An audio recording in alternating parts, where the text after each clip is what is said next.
everyone, welcome back to CBSE Learners. This is me Pooja M. K. Rao. I welcome you all to my online classes where you can learn absolutely free of cost. So let's start our class, and in this class I am going to teach you 10th class SST.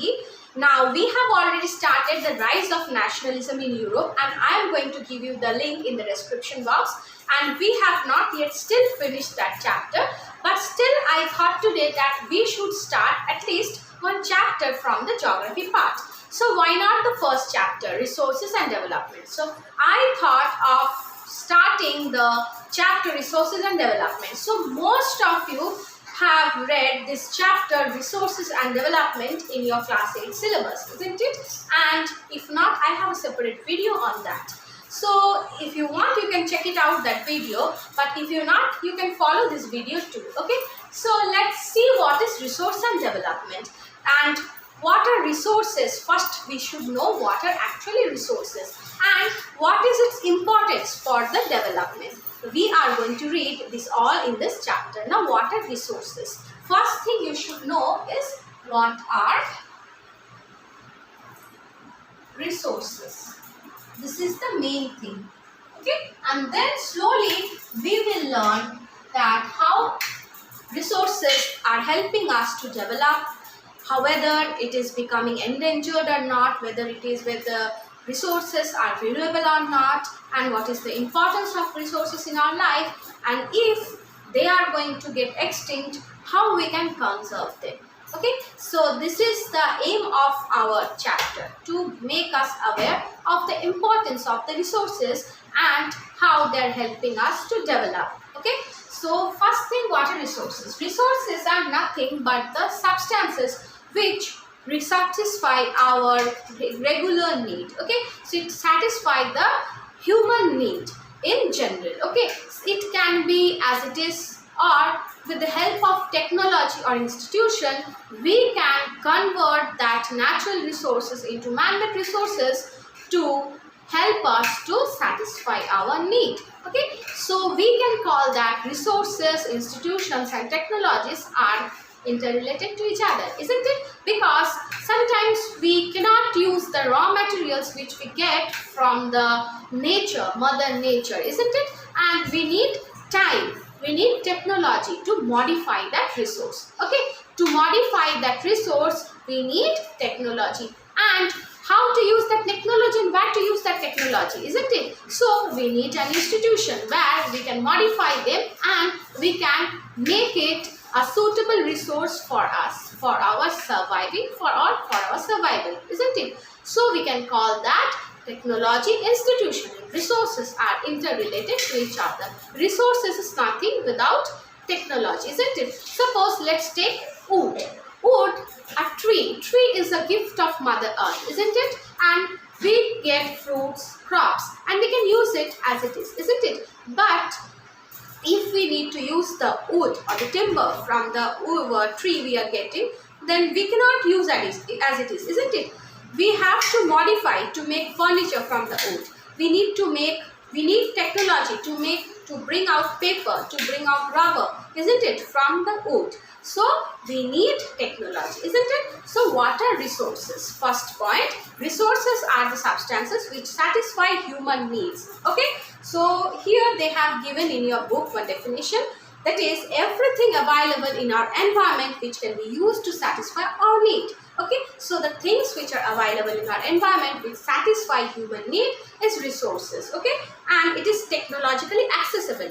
The technology, with technology you can modify them, and economically feasible, and it is cost provided, that means it is cost economic friendly. Okay, and culturally acceptable, that is everybody should accept that resource. Okay, after modification of the natural resources, when we make man-made resource, it should be economically profitable. Okay, it should be, the price of the resource should be economically profitable, and it should be culturally acceptable. People has to accept the importance of that resource. Okay, now let's write the definition. In this video, along with my explanation, I am going to provide you the questions and answers, which are important question answers for your exams, isn't it? So let's see what are resources. So everything available in our environment which can be used to satisfy human needs provided it is technologically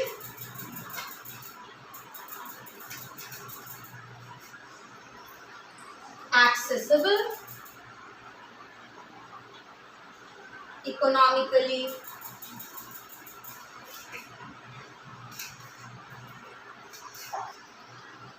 feasible, and culturally acceptable is known as or can be termed as resources. Okay, so this is the definition of resources. Okay, so actually I have said you in my previous videos that I prefer line by line explanation. Now my personal opinion is this, that if you don't want to even open the book also, you can hear my video. Even if you don't want to see also, you can hear my video and you can go through the book by hearing my video, isn't it? So I prefer line by line explanation. So even though if you don't have book, you can just go through this video and you can know what is the content of the book. Okay, so now this is the definition of the resources, and if you prefer that, if you want to write, you can write it down. If you don't want, it's available in your book also. Okay, so let's read for the line by line explanation of the resources and development chapter. Okay, now see, they have given the interdependent relationship of the environment or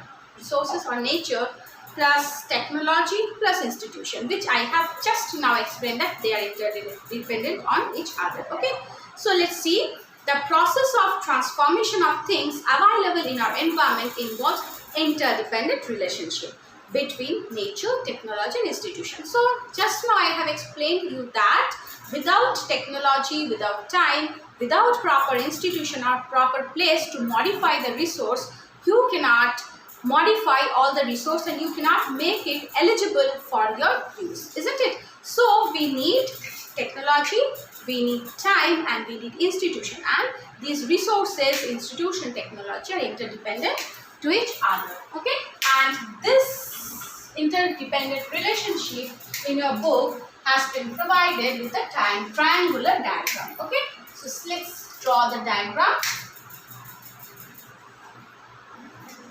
Okay, so it's the technology, it's the institution, and it is the physical environment. Okay, now let's see what is the physical environment. Physical environment is nothing but the mother nature. Okay, our nature. Okay, and in middle we are human beings. Okay, so see, this human beings is related to environment or mother nature, to technology and to institution, isn't it? So this diagram shows the interdependent relationship between the institution, the technology and the physical environment. The way I explained you that it is not possible. Sometimes we can use as it is the product of our mother nature, but sometimes we need institution and technology to modify them and to give us the product which we require for our sustainable or which we require for our survival. Okay, now let's read further.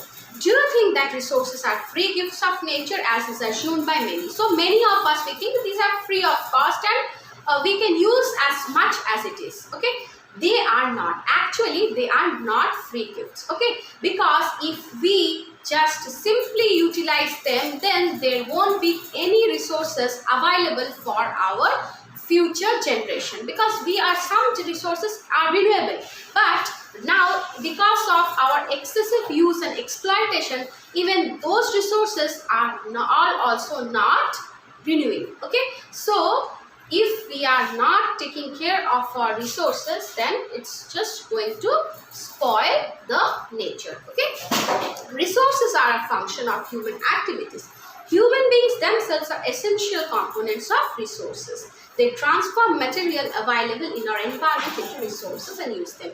Now, the most important thing is we human beings are the most important resources. Now, why? Because human beings only uses technology, they learn this skill, they make institutions, and they transform this nature, the product of the resources, into the modified form so that we use. And human being is also a part of nature or environment, isn't it? So we are the most important resources. Okay, now we are just going to classify resources. So before, in our previous classes, we have classified resources usually normally as it is, like natural and man-made. Okay, now we will classify on basis of origin, of basis of renewing, and on different basis. Okay, so first comes the classification of resources. Okay, now let's start the classification of resources. Now first thing is, we can classify resources on the basis of its origin, from where it originated, whether it is in living form or it is in non-living form. Okay, now let's see classification of resources. Okay, now first one, on the basis of origin. Now, how we can classify on the basis of origin? The basis of origin, resources can be classified into two types. One is biotic and the other is abiotic. Now, from the word biotic and abiotic, what you can understand from this term? Biotic means which consists of living beings, bio, okay, living beings, and abiotic, it consists of non-living things. Now let's see what are biotic and abiotic.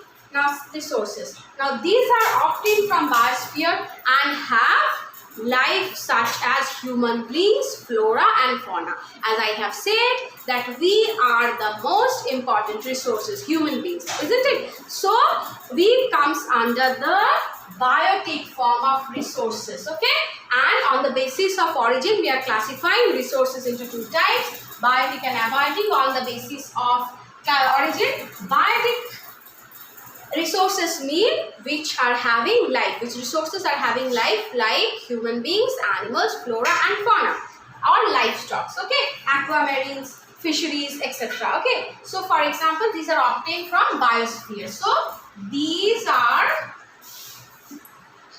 obtained from biosphere. Okay, for example, livestock, flora and fauna, fisheries, human beings,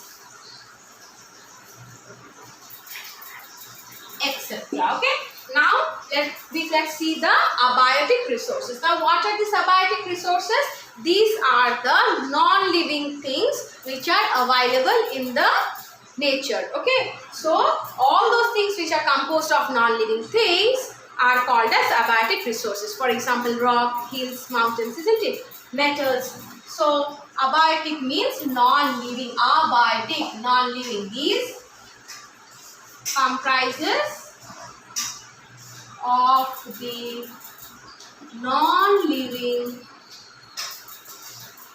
things of the environment.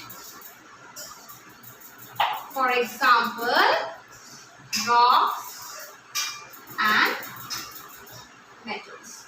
Okay, so rocks from where we are getting, from hills, from mountains. These all comes which are the non-living are known as abiotic resources. Okay, so I think the classification of resources on the basis of origin is clear to you.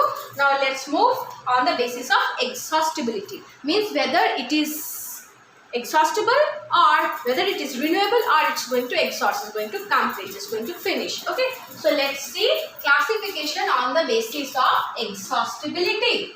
Okay, so based on origin it is clear. Now basis of classification of resources on the basis of exhaustibility. Okay, so let's see. First one is renewable resources. So we have one general idea that renewable resources are which can be renewed, which can be replenished, isn't it? And non-renewable resources are those which cannot be replenished or which cannot be renewed. Okay, now let's classify resources: renewable, non-renewable.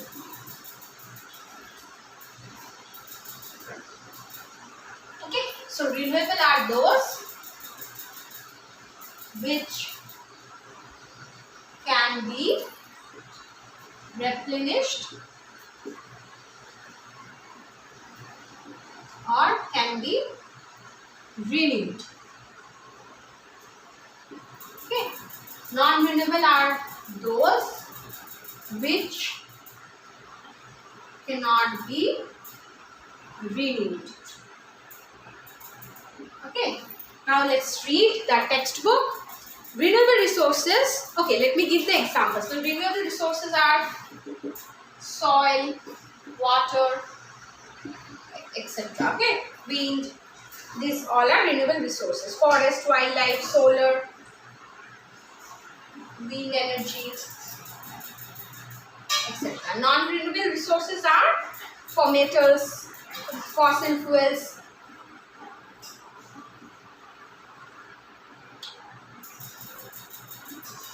etc. Okay, now see, there you will get some confusion that these fossil fuel of non-renewable resources are also made from the human beings or living beings, isn't it? Not only human beings, several animals and all.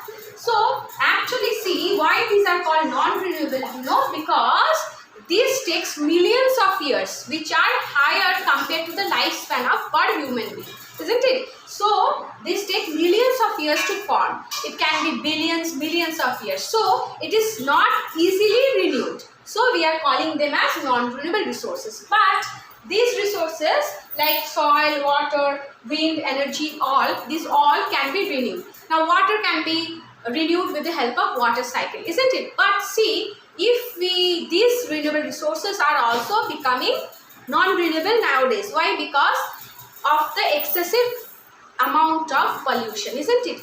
We have very less amount of water, fresh water accessible to human beings, isn't it? But if we are not taking care of these resources, renewable resources also, these are going to exhaust. Why? Because the pollution is making these resources, these renewable resources, unfit for the human use. Okay, so because of our human activities and increase of pollution why it is increasing? Because of our human activities, isn't it? So because of overusing, overexploitation, we are making these renewable resources unfit for human use.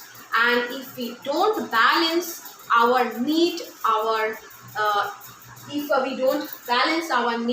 we are just not be able to save these resources, and these resources are going to exhaust, and our future generation is not going to get accessibility of these resources. Okay, so now let's read what book has given for you, what information they have given it, what this renewable resources they have given information in your book. Okay, So the resources which can be renewed and reproduced by physical, chemical or mechanical means. So physically we can renew, chemically with the help of chemical reaction, and mechanically with the help of humans. We can renew these resources are known as renewable resources. For example, solar, wind, water, forest, wildlife, etc. The renewable resources may further be divided into continuous or flow. Okay, so renewable resources can be further divided into either continuous or flow. Okay, now non-renewable resources are what? Non-renewable resources. These occur a very long geological time. As I have said, it takes millions of years to form these non-renewable resources. Okay, these covered over a very long geological time. Minerals and fossil fuel are example of such resources. These resources take millions of years in their formation. Some of the resources like metals are recyclable, and some like fossil fuel cannot be recycled and get exhausted with their use. So some metals can be recycled with the help of chemical reaction, isn't it? But some fossil fuels, they are not at all recyclable. We cannot renew them.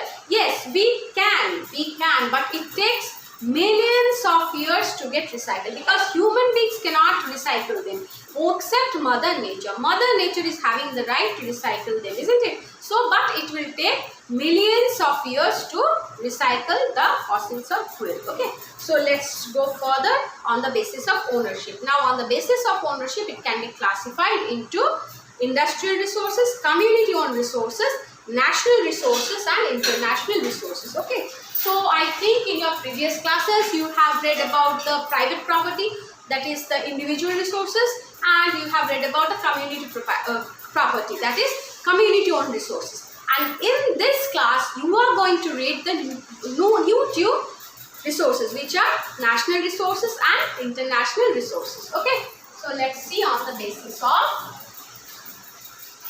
ownership how we can classify resources. Okay, so on the basis of ownership. Okay,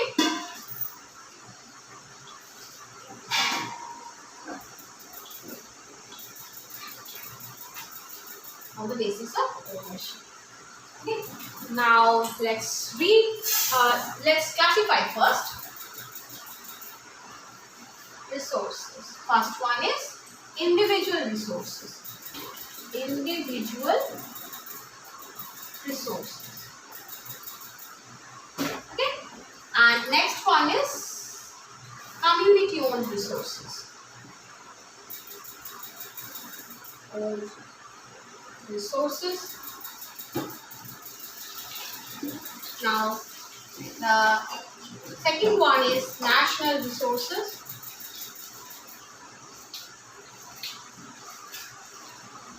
And the fourth one is international resources. Okay, so what are individual resources? Individual resources are the private property of the individuals, like their plot, their buildings, their land, isn't it? So these are the individual resources. This we can call individual resources as private property resources also. And next come community owned resources, like common in villages they will have common burial land, common pond, common well, isn't it? And in our in urban areas we have parks, picnic spots, etc. for our common use. These are all community owned resources. Okay, then comes the national resources. These are the resources, all mineral, water, forest life, water resources, these all are national resources. And what are these international resources? International resources are some resources which we have to use internationally. Like see, the oceanic resources, isn't it? The ocean, we, all the worlds, in our world, all the countries, they have some part and they have some contribution, isn't it? So these resources, some oceanic resources, etc. and all, these resources comes under the international resources. Okay, so what type of question can come from this part? So what kind of questions can come from this resources, means a basis of ownership? Short notes on individual resources, short note on community owned resources, short note on national resources, and short note on international resources. And rather than this, you can get a long question, you may get a long question from the this segment on the basis of ownership classify them. Okay, so it's very important to know all the resources by heart. Okay, now let's read what your book has given. This first, let me read the individual resources. This one, or the private community resources. Now, one thing I should make you clear that sometimes you get a confusion that individual resources, community owned resources, national, all are having access. Government is having access to all the resources. Okay, so how we all these things belongs to the except individual resources. But one thing I must say to you that even you are having individual resources, if you are having any building, if you are having any land, actually government is also, this all belongs to government, even your home also, because you are paying a tax and you are taking that land from the government. You have to pay a tax, isn't it? So all these things, all the resources belong to government, but some you can pay tax and you can make your own. Some you have to use with your other fellow members or neighbors, and some are only belongs to the national or to the government, and some belongs to the international with our government. Okay, but all the resources, our government is having access to all the resources, because even the individual, for your individual resources, you are paying tax to the government. Okay, now let's read further and see what your book has given information about these resources. Okay, individual resources, these are also owned privately by individuals. Many farmers own land which is allotted to them by government against the payment of revenue. See, in villages there are people with land ownership, but there are many who are landless. Urban people own plots, houses and other property. Even urban people who are owning house and properties, they are also paying tax to the government. Okay, urban people own plots, houses and other property. Plantation, pasture lands, ponds, watering wells, etc. are some of the example of resources of ownership by individuals. Okay, so you can make a list, they have given, you can make a list of some individual resources which you can find in your neighborhood. Okay, in your household, not in neighborhood, in your household. If you want to make list of community resources in your neighborhood, you can make even that too also. Community owned resources, these resources which are accessible to all the members of the community. Village commons, in villages you will find common grazing ground, common well, common pond, even common burial ground. Public parks, picnic spots, playgrounds in urban areas are de facto accessible to all people living there, isn't it? So these are the community owned resources. Next comes the national resources. Technically, all resources belongs to the nation. So see, technically, if you see logically, all the resources belongs to your nation. Okay, the country has legal power to acquire even private property for public good. You might have seen roads, canals, railways being constructed on field owned by some individuals. Urban development authorities get empowered by government to acquire land. All the minerals, water resources, forest, wildlife, land within political boundaries and oceanic area up to 12 nautical miles, 22.2 km from the coast termed as territorial water and resources. Therein belong to the nation. Okay, so actually technically all the resources belongs to the nation, but government has right to acquire if they want any land or any for constructing road, railways, etc. They have the right to acquire even the public property also. Okay, even the private property, not the public property, even the private property. Okay, so we have seen several incidents of government occupying the private properties, isn't it, to construct the road, and on the behalf of for them they will allot some amount, and whatever they require, the residents of that area, whatever they require, the government will give them. But if they want, they can acquire the private property also. Now, what comes under national resources is main important. You need to know what comes under national resources.